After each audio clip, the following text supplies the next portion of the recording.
fresh meat. Lay back and enjoy it.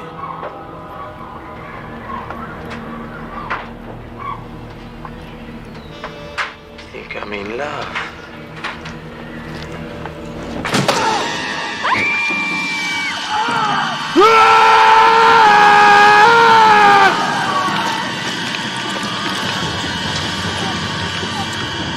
Forgot my money, Holmes.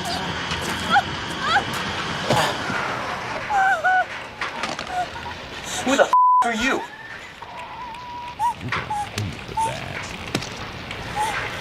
You're dead.